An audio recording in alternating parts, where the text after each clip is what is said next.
Treva e veriut, visaret e traditave dhe kujtesa që ndriçon historinë, është titulluar konferenca shkencore ndërkombëtare e zhvilluar nën kujdesin e qendrës albanologjike të Universitetit Luiq Gurakuqi Shkodër. Zamira Shkreli, drejtoresha e kësaj qendre, thotë se tematika e kësaj konference ka një rëndësi të veçantë për historinë tonë kombëtare. Ne synojmë që përmes kësaj konference të risjellim edhe herë gjithë këto visare të vyera dhe të hulumtojmë rreth tyre, duke vënë këtë herë në vëmendje edhe studiuesit e ri. Një pjesë të rëndësishme të kësaj konference do t'jenë doktorantët, të cilët synojnë të sjellin punimet e tyre, një pjesë punimeve të tyre, thonë me fjalë tjera, në konferencën tonë. Kur themi Trevën e veriut, synojmë të sjellim të gjithë Trevën, duke përfshirë edhe Kosovën, edhe Malin e Zi, që janë krejt afër nesh dhe mund të na sjellin dhe vetë autorët që marrin pjesë në këtë konferencë bëjnë pjesë tek studiuesit më të rëndësishëm të Kosovës dhe të Malit të Zi. Valbona Sinana, e kërkuese shkencore pranë Institutit të Gjuhës dhe Letërsisë Shqipe në Tiranë, thotë se pavarësisht studimeve të mëparshme mbi Trevën veriore të Shqipërisë dhe Kosovës, gjithmonë ka vend për kërkime më të thelluara që të dalë sa më mirë në dritë pasuria e gjithanshme dhe e papërsëritshme e saj. Tema ime, ajo që unë çka do të referoj, lidhet pikërisht me një vështrim gjuhësor të toponimisë zonës së Shalës. E dim të gjithë mirë që toponimia është një disiplinë shumë interesante, sepse na lidh me rrënjët tona, me vendlindjen tonë, dhe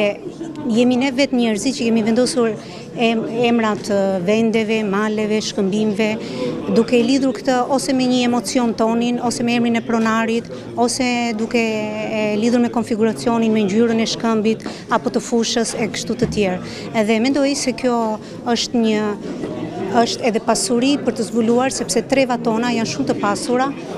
me toponimet, të cilat janë shumë interesante dhe kanë vlerë shkencore për të studiuar. Për rektorin e Universitetit Luiq Gurakuqi në Shkodër, profesor dr. Tonin Gjuraj, konferenca të tilla me pjesëmarrje të studiuesve të nivelit të lartë janë mjaft të rëndësishme, pasi trajtojnë në mënyrë shkencore të kaluarën tonë të largët dhe të afërt, larg formulave skematike dhe pasioneve. Universiteti i Shkodrës Luiq Gurakuqi ka patur gjithnjë një lidhje të patregueshme dhe shumë të fortë me trojet shqiptare. Por sot, universitetet në Shqipëri, në Kosovë, në Malin e Zi, në Maqedoninë e Veriut e me gjërë, duhet të jenë promovues të fuqishëm të rrëzimit të barrierave burokratike, me qëllim që të përjetojmë një intensitet shkëmbimesh akademike të mësimdhënësve, të kërkuesve, të studentëve, të doktorantëve, duke lehtësuar kështu bashkëpunimet dhe shkëmbimet akademike shkencore për t'i hapur rrugë atë që vazhdimisht e kam nënvizuar për krijimin e një tregu të përbashkët edukimi në hapësirën shqiptare. Pra të kemi një treg të përbashkët edukimi midis nesh, që në fakt akoma nuk është në nivelet e kërkuara, në projekte të përbashkëta, në bashkëkollëheqje, në botime shkencore e me gjërë. Kjo konferencë gjatë 2 ditë dhe zhvillohet ndarë në 4 seanca, ku mbahen 36 kumtesa të përgatitura nga studiues dhe profesor nga Shqipëria, Kosova, si dhe nga treva shqiptare në Malë të Zi e të tjerë.